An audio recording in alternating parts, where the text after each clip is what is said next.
Anteriormente, en la guerra que creó los Estados Unidos, 20 años antes de encabezar una revolución, un joven George Washington se vio envuelto en un tipo de guerra muy diferente. Sus órdenes eran obligar a los franceses a abandonar los bosques de Pensilvania. ¡Fuego! Pero los indios, la tercera fuerza de este conflicto, tenían sus propias motivaciones.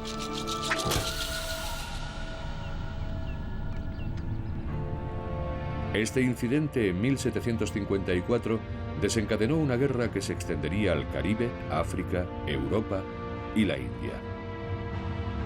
El resultado del conflicto determinaría cuál de los dos grandes imperios europeos iba a dominar Norteamérica.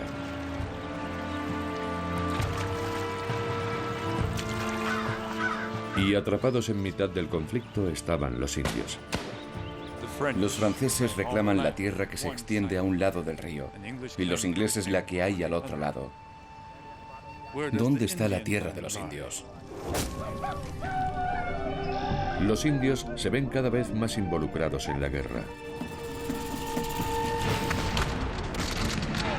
En 1755, acompañando a una reducida fuerza francesa, derrotan al poderoso ejército británico y matan al general Edward Braddock. Pero en 1759, Gran Bretaña consigue sonadas victorias. Los franceses intentan defender sus territorios. La fortaleza de Louisbourg ha caído. Ahora el camino a Quebec está totalmente abierto. ¿Cómo vamos a defender el oeste?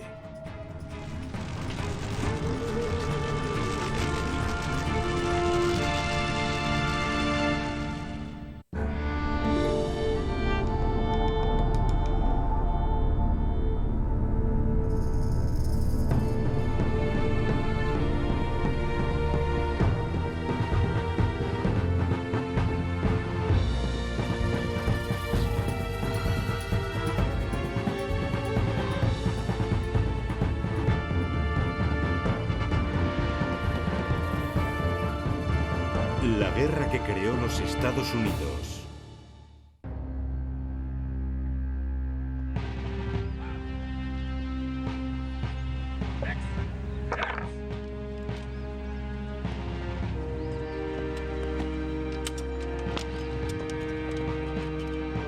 Cuarto episodio. Consecuencias imprevistas.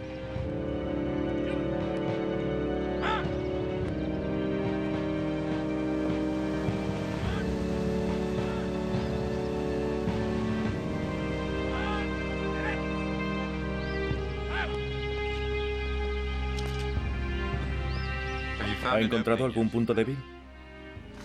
Es usted un inútil.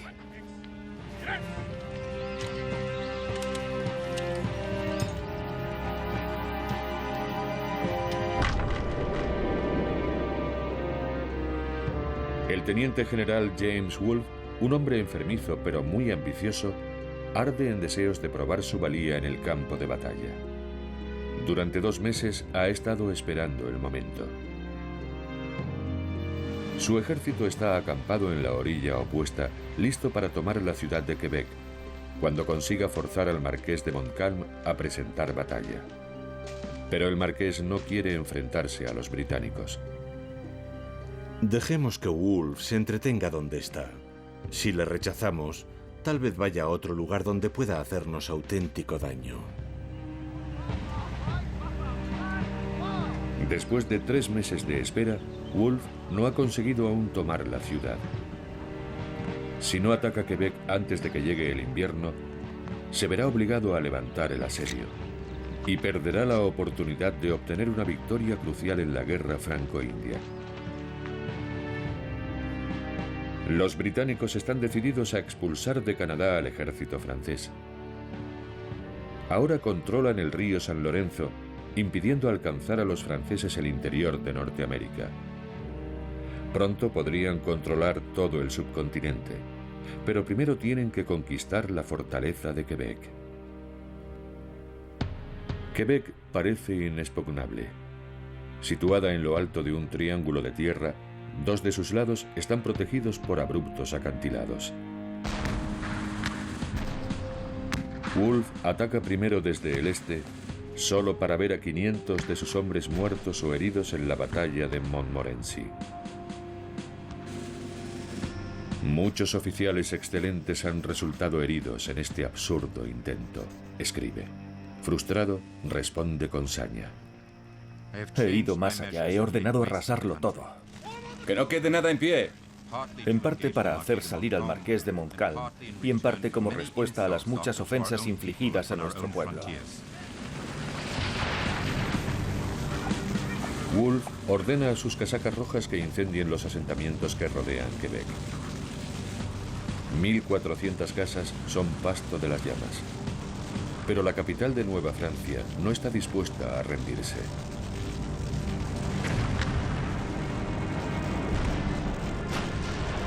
Las fuerzas británicas intentan someter Quebec con su artillería. Los incendios que devastan la ciudad dan lugar a algunos de los momentos más terribles de toda esta guerra. Pero para Luis XV, la lucha por Norteamérica no es más que una parte de una guerra global con Gran Bretaña. En lugar de refuerzos, envía ánimos a Montcalm y le escribe: «La corona confía plenamente en vuestro celo y en vuestro conocimiento. Vos sabéis qué es lo mejor que puede hacerse para salvar Canadá». Wolfe empieza a desesperarse. Ha caído víctima de la fiebre, como muchos de sus soldados. Al final del verano, un tercio de su ejército está incapacitado para entrar en combate.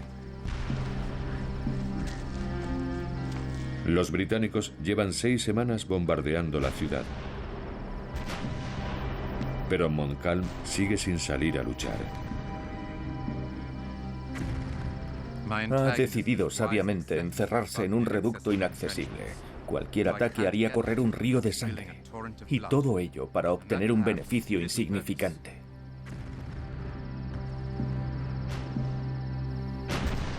Wolfe está convencido de que morirá pronto y teme que su pasividad mancille su memoria.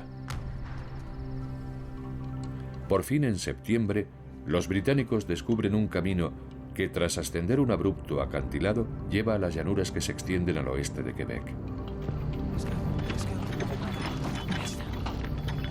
En una audaz maniobra nocturna, 4.500 hombres escalan el acantilado. Lo hacen en menos de 5 horas. El factor sorpresa funciona. Al amanecer, los británicos forman en la llanura de Abraham, delante de las murallas de la ciudad. Wolfe emplea un tipo de formación innovador. Despliega a sus hombres en 2 filas, en vez de las 3 tradicionales, para cubrir los 800 metros de ancho que mide la llanura. Montcalm sabe que las tropas británicas son más disciplinadas que las suyas. Pero la línea enemiga le parece especialmente delgada y piensa que una columna de sus hombres podría romperla.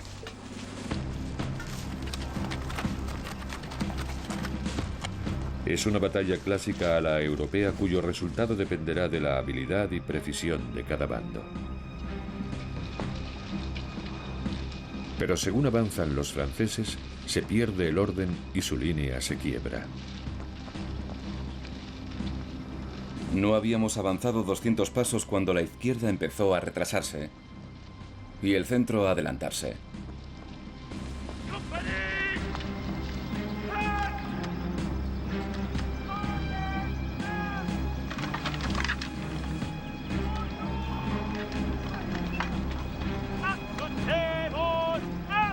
Los franceses empiezan a disparar antes de tener al enemigo al alcance de sus armas.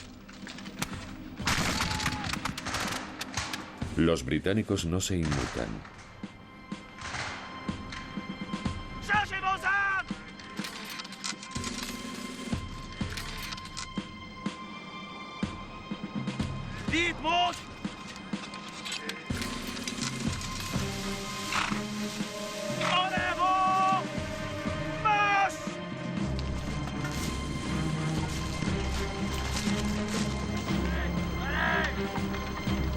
Wolfe espera hasta el último momento para conseguir el máximo efecto. ¡Fuego!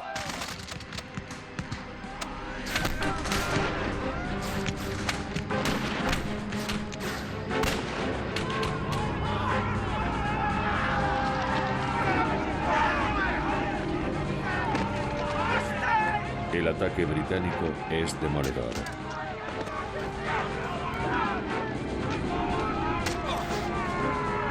Un marinero británico escribiría después que la batalla no duró más de 10 minutos.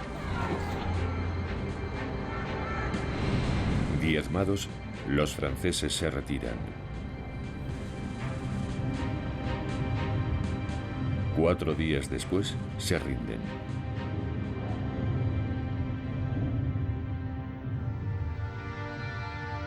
Durante la batalla, Wolfe resulta herido en la muñeca y en el pecho. Cuando le preguntan si necesita un cirujano, responde: es inútil. Para mí todo ha acabado. Wolfe se convierte en un héroe para todo el Imperio Británico y su muerte será glorificada en numerosas pinturas idealizadas. Montcalm, por su parte, recibe un disparo en el abdomen. Las descripciones de su muerte son aún más imaginativas. De hecho, no murió en el campo de batalla, sino en la casa de un médico en la ciudad. La pintura refleja la impresión de que este fue el momento álgido y decisivo que marcó el final de la guerra. En realidad no lo fue en absoluto. La guerra franco-india se iba a prolongar todavía un año más. El auténtico punto de inflexión llegó cuando los indios hicieron inclinarse la balanza del poder. En 1759, los iroqueses tomaron la decisión de terminar con 50 años de neutralidad y se aliaron con los británicos.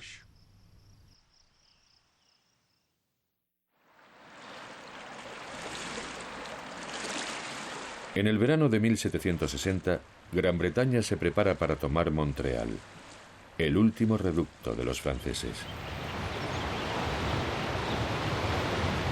El primer paso será superar los rápidos de aguas blancas del río San Lorenzo. El viaje se hará aún más peligroso cuando intenten atravesar los territorios controlados por los Mohawk canadienses, aliados de los franceses.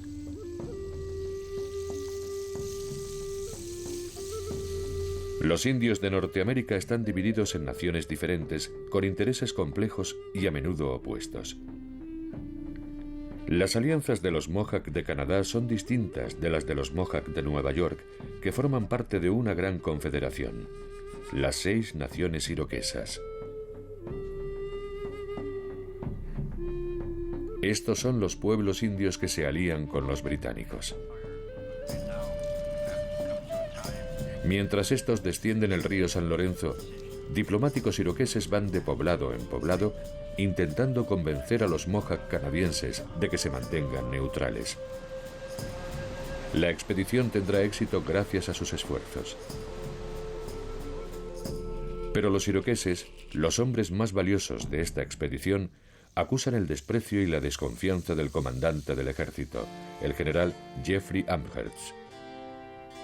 Amherst orquesta una impresionante campaña. 3 ejércitos británicos convergen sobre Montreal al mismo tiempo. La superioridad de sus fuerzas es abrumadora. El resultado es una rendición incruenta. El 8 de septiembre de 1760 termina la guerra franco-india. El caballero de Bougainville se presenta ante el general Amherst. General, vengo en nombre del gobernador general Vaudreuil con instrucciones de proponer un armisticio hasta que se pueda determinar si se ha firmado la paz en Europa. Dígale al gobernador general que he venido a tomar Canadá y que no pienso aceptar nada que no sea eso.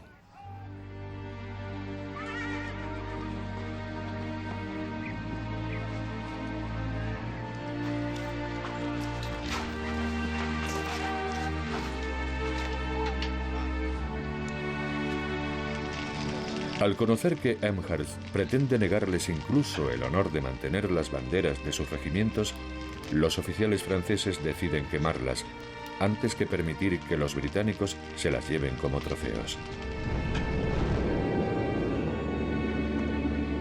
Después de un siglo de intercambio comercial y de alianzas con los indios, la influencia francesa en Norteamérica toca a su fin.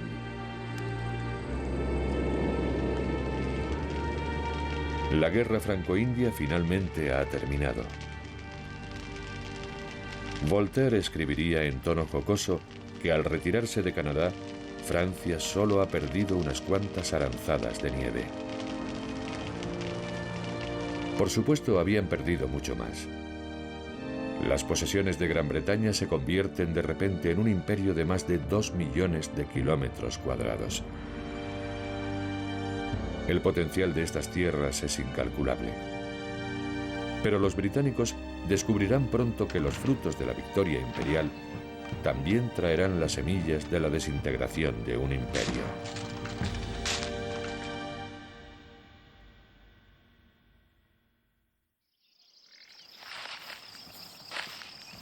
Las noticias que llegan de Canadá deberían haber despertado el entusiasmo de un joven que había estado en el centro de la guerra. Pero George Washington es ahora un civil. Cada mañana monta su caballo para supervisar la actividad de su hacienda. Cada día mayor, gracias a su matrimonio con una adinerada viuda, Martha Custis. Aquí vivo tranquilo, con una agradable compañera para toda la vida.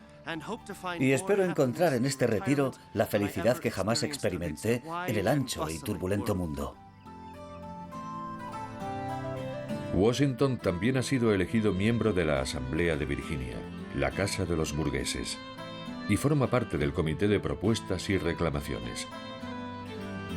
Es un momento apasionante para entrar en política en Norteamérica.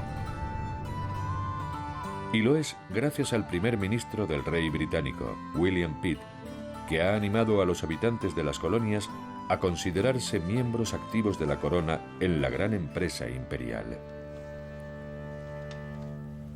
Les pedimos que consideren que Las colonias habían aportado de buen grado dinero y tropas a la guerra.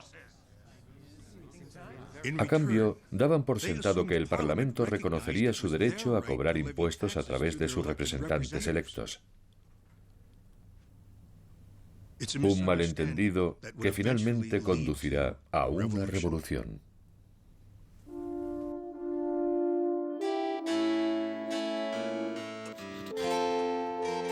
Tras su victoria en Montreal, el general Amherst queda encargado de mantener el orden en las colonias, además de recibir un título de caballero.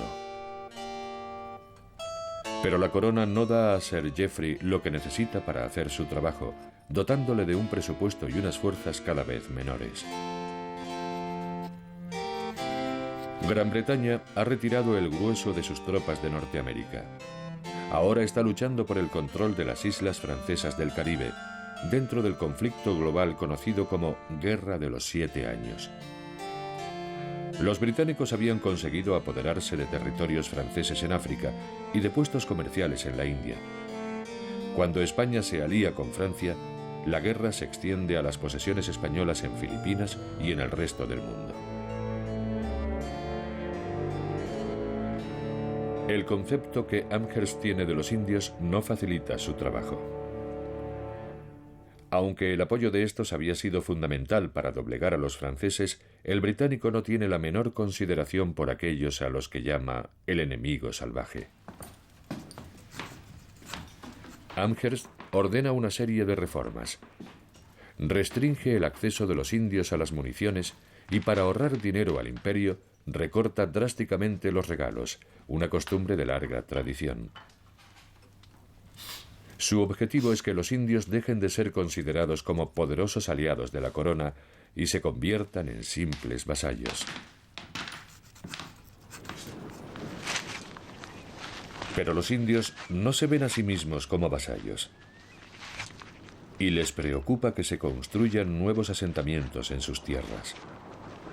Una imponente fortaleza bautizada como Fort Pitt es levantada en la confluencia del Ohio, contraviniendo el Tratado de Easton, por el que Gran Bretaña se comprometía a no establecer nuevos asentamientos al oeste de las montañas de Allegheny. Cada vez se oye hablar más de guerra. William Johnson, superintendente de la corona para asuntos indios, sabe que una guerra con los indios es algo que Gran Bretaña no se puede permitir.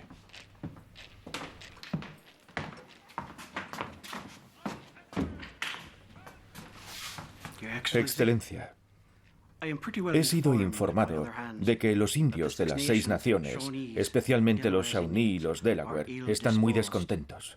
Exageraciones. Estoy seguro de que esta alarma no pasará de simples amenazas, como las que ya llevan un tiempo haciendo. Dicen que queremos hacerlos esclavos al establecer tantos puestos en sus tierras. Estoy convencido de que la única forma de tratar a esos salvajes es mantenerlos debidamente sometidos y castigar sin excepción a los transgresores. Buenos días, señor. Señoría.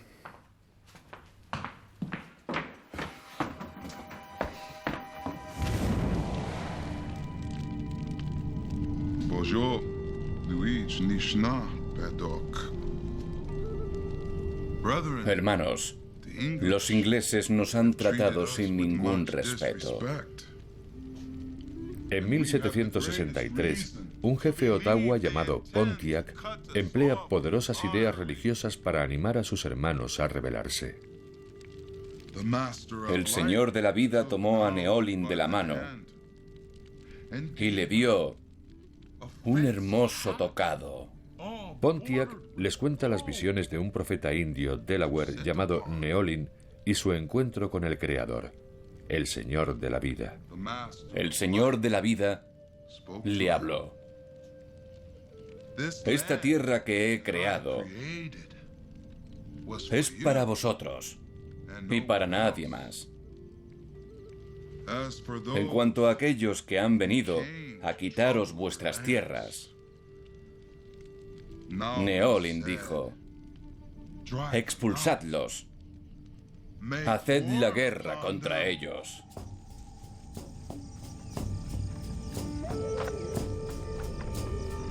Los cinturones de guerra difunden el mensaje de Pontiac.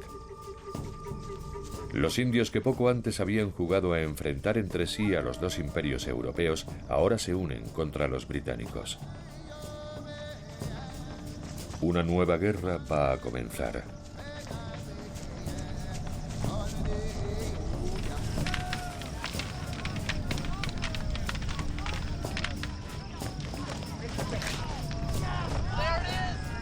La mañana del 2 de junio de 1763, guerreros de las naciones Ojibwa y Sauk están celebrando un acalorado partido de Bagatiway, o como los franceses lo llaman, lacrosse.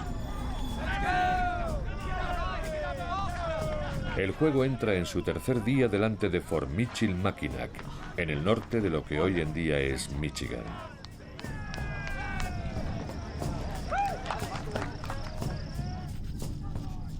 El partido queda reflejado en los escritos de uno de los primeros comerciantes ingleses que se aventura en estos territorios, Alexander Henry. Yo no había salido a ver el juego, que se celebraba a las puertas del fuerte. Dediqué mi tiempo a escribir cartas.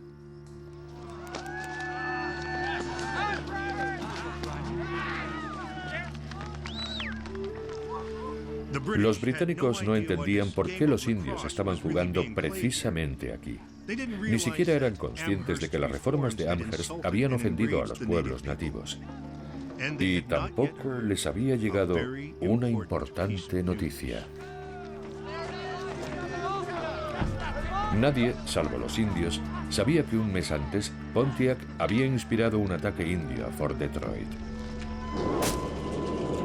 Haced la guerra contra ellos. Era un aviso de lo que se avecinaba. Y ahora le había llegado el turno a Michilimackinac.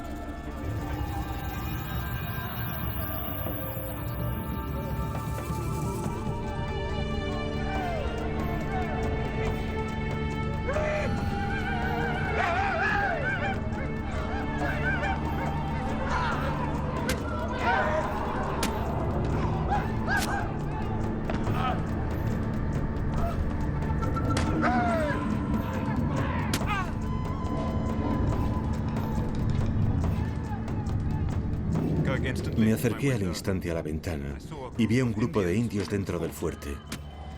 Estaban matando y arrancando la cabellera a todos los ingleses que encontraban. Los moribundos gritaban y se retorcían bajo el cuchillo y el tomahawk.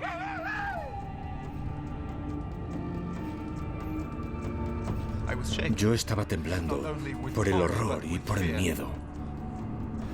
Y vi a muchos de los habitantes franco-canadienses mirando con toda calma.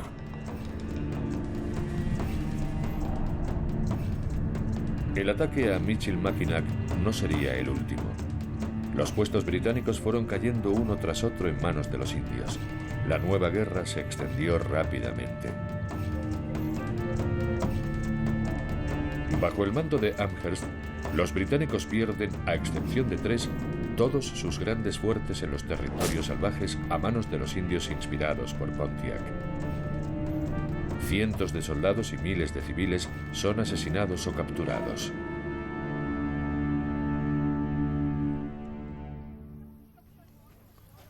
Hoy es un día histórico. Caballeros, un brindis. ¡Salud! Casualmente, ese mismo día de 1763, George Washington se reúne con un grupo de virginianos para poner en marcha una operación dirigida a hacerse con tierras en el territorio de Ohio. Su objetivo es conseguir una concesión de más de 10.000 kilómetros cuadrados. Todos esperan que la operación les reporte riqueza y el estatus de caballeros británicos que tanto ansían. Pero hay un problema. 5 años antes, Gran Bretaña se había comprometido con el Tratado de Easton a no crear asentamientos blancos al oeste de las montañas de Allegheny. Y la concesión que quiere esta sociedad se encuentra cientos de kilómetros más allá, en lo que es actualmente Indiana. ¡Salud! Para los hombres como Washington, el Tratado de Easton no es más que un acuerdo local cuyo alcance no les afecta. Washington estaba anticipándose al futuro, al día en que los británicos estableciesen nuevas colonias en el corazón del subcontinente. Su intención era estar allí cuando llegaran.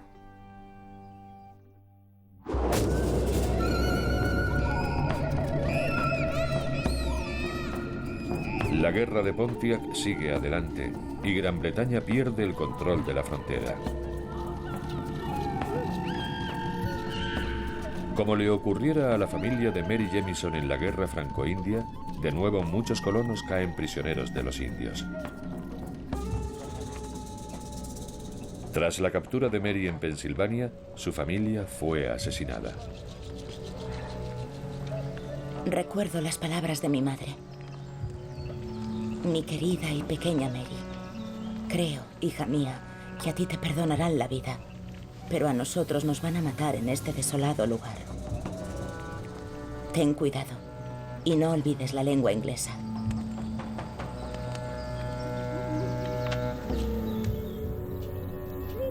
Mary fue llevada a un poblado séneca y adoptada por la tribu. Con la frontera de nuevo en guerra y la multiplicación de casos como el de Mary, la presión sobre Jeffrey Amherst va en aumento.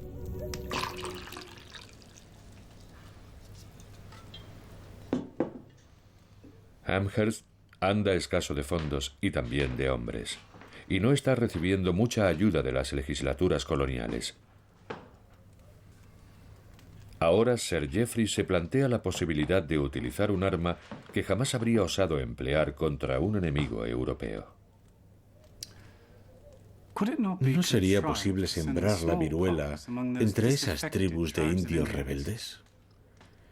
Cualquier estratagema puede ser válida para reducirlos.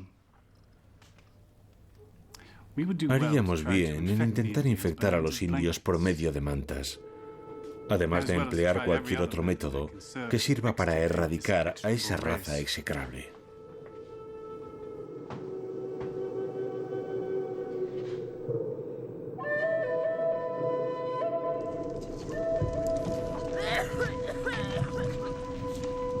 La viruela ya había hecho estragos entre los indios.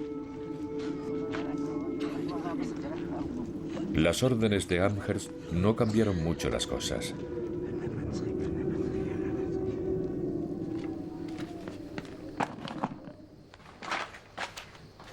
Incapaz de mantener el orden, Sir Geoffrey es relevado del mando. El 17 de noviembre de 1763 regresa a Inglaterra a bordo de un barco llamado La Comadreja.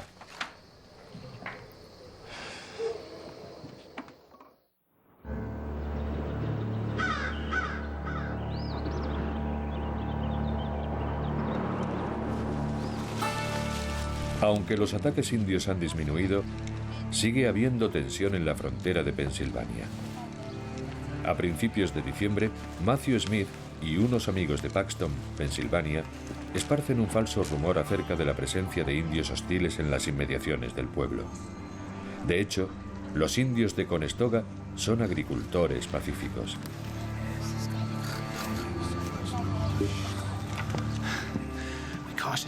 Nos acercamos sigilosamente para poder verlos.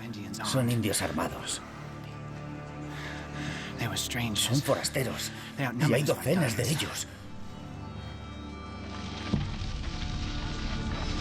El 14 de diciembre, 50 hombres armados caen sobre Conestoga. Lejos de haber docenas, solo encuentran a 6 indios en el campamento.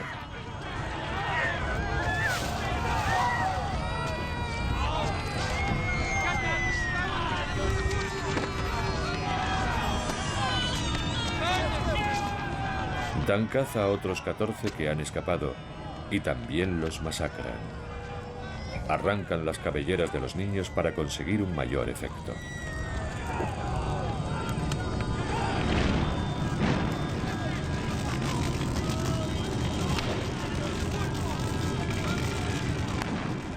Los chicos de Paxton hacen correr la voz de que tienen la intención de matar a todos los indios de Pensilvania.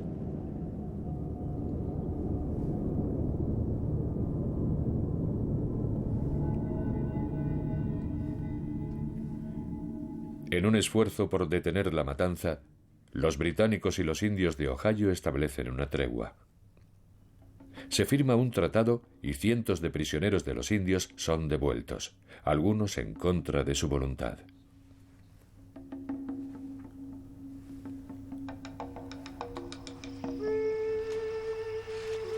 Muchos, como Mary Jemison, han adoptado el modo de vida de los indios.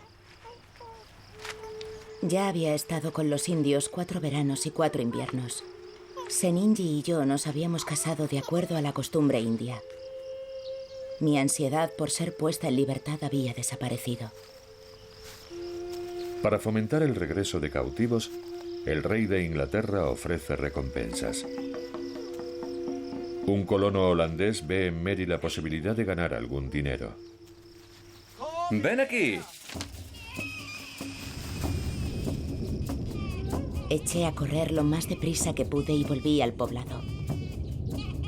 Los jefes ordenaron que no se permitiera a nadie llevarme sin mi consentimiento y dijeron que si mi decisión era quedarme, se me debía permitir vivir entre ellos sin que nadie me molestara. Mary Jemison permaneció entre los indios Seneca el resto de su vida.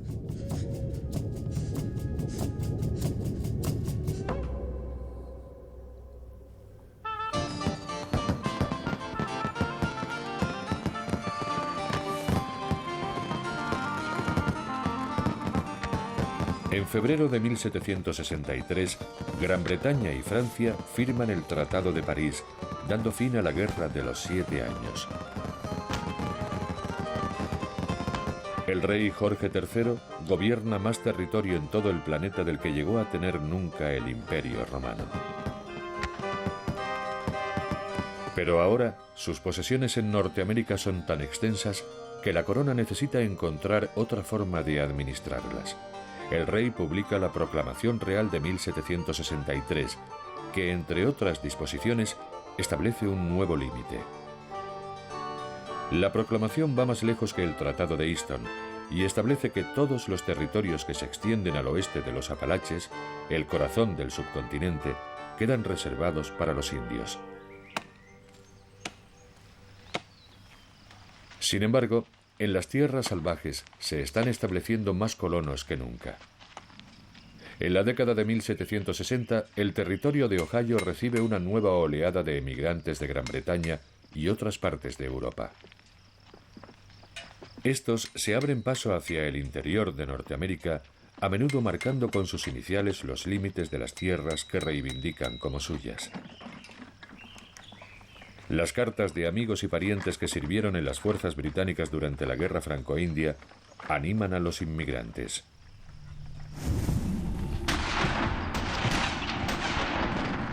Los colonos llevaban tiempo peleando por el acceso al vasto interior del subcontinente.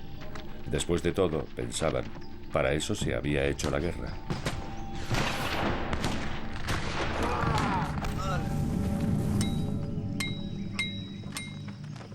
Y ahora el rey declaraba que las tierras en las que se estaban asentando eran intocables y que estaban reservadas para los indios. Hay además otra fuente de tensión: el dinero. La guerra ha duplicado la deuda nacional británica y los contribuyentes han soportado la carga demasiado tiempo. Ahora el Parlamento espera que las colonias americanas paguen su parte.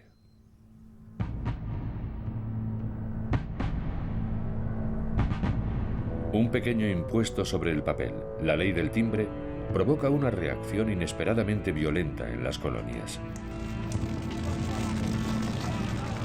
Las revueltas estallan. Se queman muñecos que representan a recaudadores de impuestos y a estos se les obliga a dejar sus trabajos. El impuesto es ampliamente ignorado. ¿Por qué se produce una reacción tan incendiaria? Las raíces de la frustración colonial se encuentran en la Guerra Franco-India. Ya en 1755 el general Braddock había encontrado en los colonos una obstinada resistencia a participar en los gastos de la guerra. No irán a decirme que no pueden hacer que esas insignificantes asambleas cumplan la voluntad del rey. Las relaciones cambian cuando William Pitt se convierte en primer ministro del rey y empieza a tratar a las colonias con respeto. Cartas, señores, de Londres.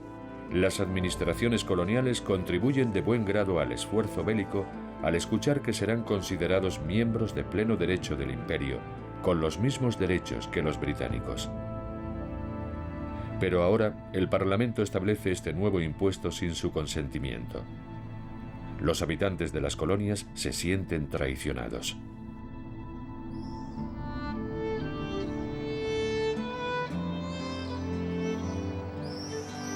La política británica irrita cada vez más a George Washington.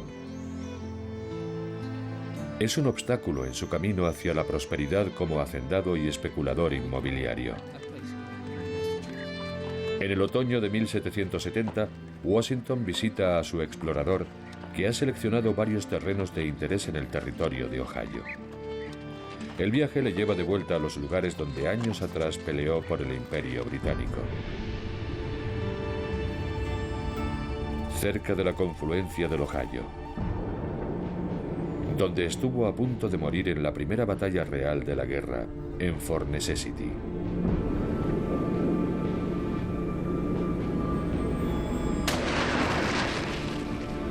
Como recompensa por los servicios prestados en la Guerra Franco-India, se prometieron tierras a los soldados coloniales.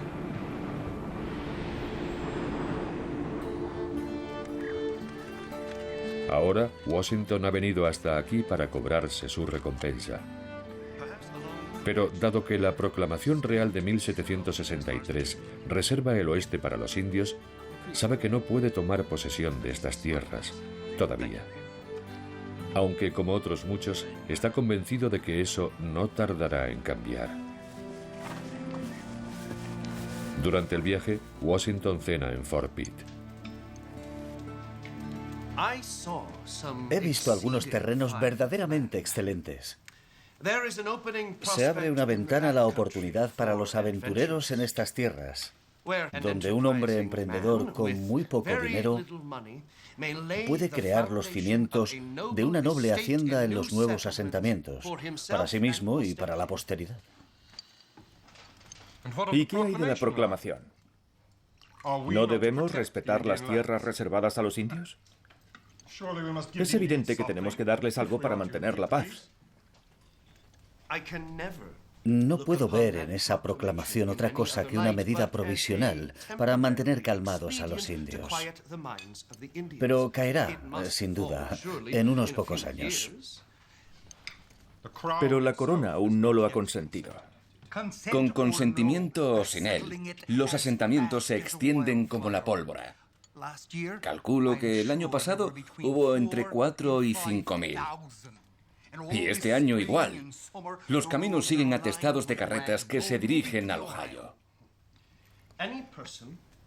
A todo aquel que desprecie la oportunidad de reservarse buenas tierras y de algún modo marcarlas e identificarlas como suyas, no volverá a presentársele la oportunidad.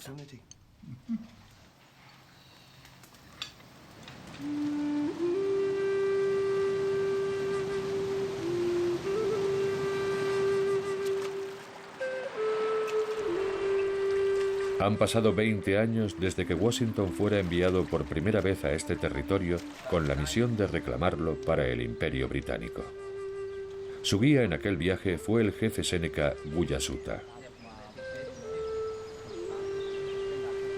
Resulta irónico que vuelvan a encontrarse ahora, cuando el virginiano vuelve con el fin de apropiarse de parte de esas tierras.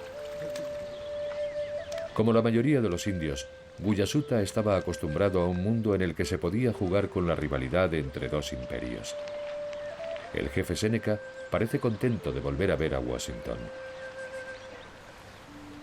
En Guyasuta encontré a un viejo conocido. Él era uno de los indios que vinieron conmigo en busca de los franceses en 1753. Expresó su satisfacción al verme y nos recibió con gran hospitalidad. Me dio las gracias por decir que mi pueblo deseaba la paz y la amistad, y expresó una vez más los deseos de paz de su pueblo y su buena disposición hacia los blancos.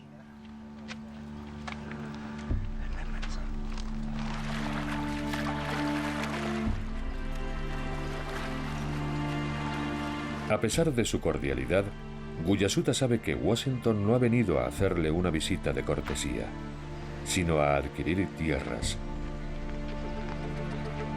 La política británica es lo único que contiene a Washington y lo que indigna a casi todos los habitantes de las colonias.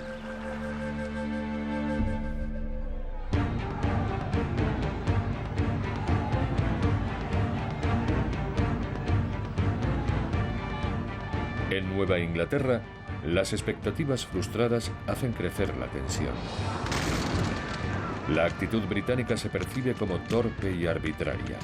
Una revuelta se salda con 5 muertos por disparos de los casacas rojas en la conocida como la Masacre de Boston.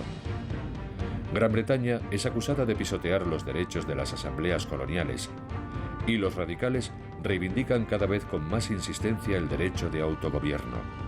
En diciembre de 1773, la situación empeora a causa de un nuevo impuesto, esta vez sobre el té. La reacción británica al Tea Party de Boston es tajante. Las tropas de la corona toman las calles y se reescribe el fuero de la colonia.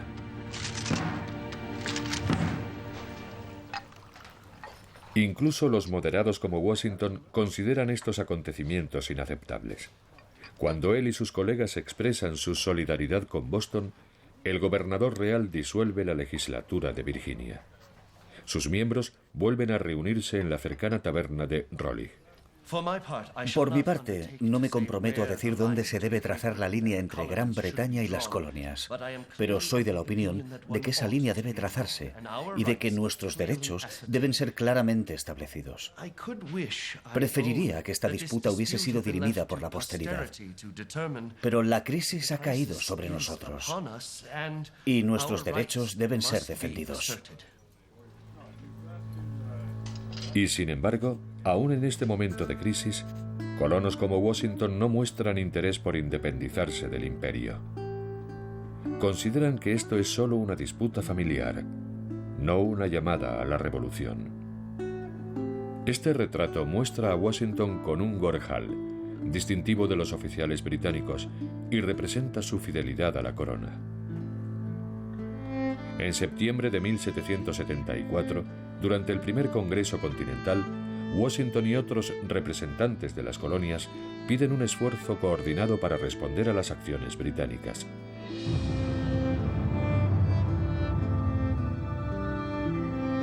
Las relaciones con Gran Bretaña siguen deteriorándose y Washington se ve cada vez más involucrado en el conflicto.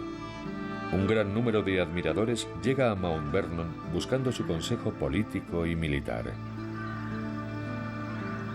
Los norteamericanos se preparan para defender lo que consideran sus derechos, por la fuerza de las armas si es necesario.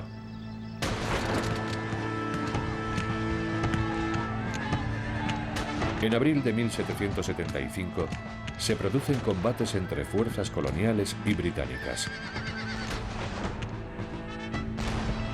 Esto ya no es un problema familiar, una simple disputa entre miembros leales del imperio. Y una vez que ha corrido la primera sangre, no habrá marcha atrás.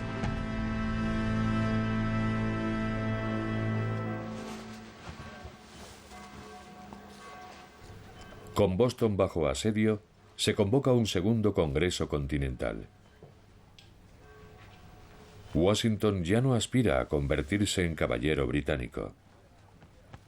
Hasta entonces solía encargar que cortaran sus trajes a la última moda de Londres. A este congreso asistirá con el uniforme que él mismo ha diseñado para la nueva milicia de Virginia. Han pasado 20 años desde que aquel joven e ingenuo coronel fuera enviado a las tierras salvajes para librar una batalla que sería el detonante de una lucha épica. Ahora se prepara para una nueva guerra. El segundo Congreso Continental tiene que organizar esta guerra y decidir quién va a dirigir sus fuerzas. Washington, bienvenido. Algunos interpretan su uniforme como una declaración de que está listo para tomar el mando de las fuerzas coloniales. John Adams escribió: "Su gran experiencia y capacidad en asuntos militares son de gran valor para nosotros". Y es el mismo Adams quien lo nombra comandante de las fuerzas continentales. Habiéndose acordado que se debe nombrar a un general, el caballero George Washington es elegido por unanimidad. Y así mandará a las fuerzas... Me resultaría totalmente imposible rechazar este nombramiento sin exponerme a una censura general que haría caer el deshonor sobre mi persona. Tendré que confiar, por tanto, en esa providencia que hasta este punto me ha mantenido con vida y que tan generosa ha sido conmigo.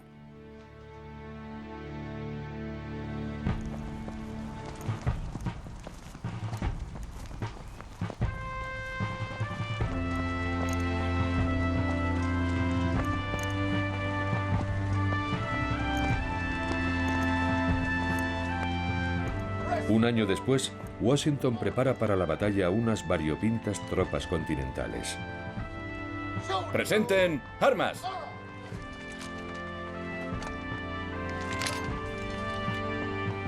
Han pasado casi 21 años desde el día en que fue testigo de la aplastante derrota del general Braddock en la primera gran batalla de la Guerra Franco-India. No he dejado pasar ningún aniversario del día 9 de este mes sin recordar y dar gracias por haber salido con vida de las orillas del Monongahela.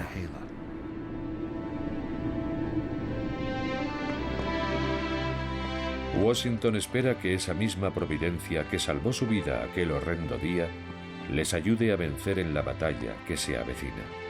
¡Armas al hombro! ¡Ar! Como él, muchos de estos soldados son veteranos de otra guerra.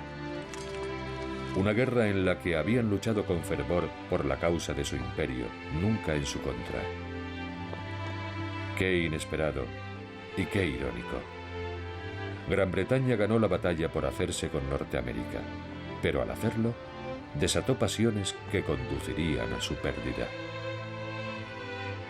Señores, esta es una declaración de los representantes de los Estados Unidos de América y del Congreso General reunido. Cuando en el curso de los acontecimientos humanos se hace necesario para un pueblo disolver los lazos políticos, La historia del actual rey de la Gran Bretaña es una historia de repetidos agravios y usurpaciones, encaminados directamente, irritando a los habitantes de las fronteras, los indios bárbaros y feroces, cuyo método de hacer la guerra es la destrucción indiscriminada.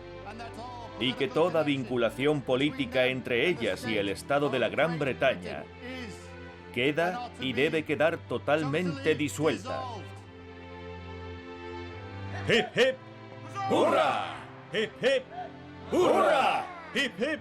¡Hurra!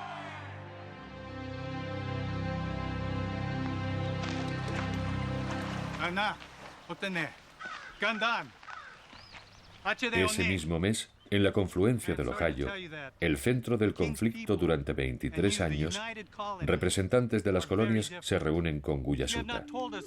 El jefe indio intenta reivindicar el dominio indio de estas tierras. No permitiremos ni a los ingleses ni a los americanos marchar con un ejército sobre nuestro país.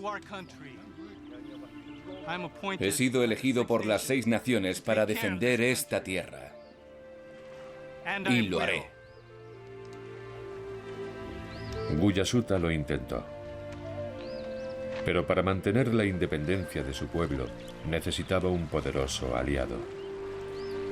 Los franceses ya no volverían, y los británicos les habían abandonado a su suerte.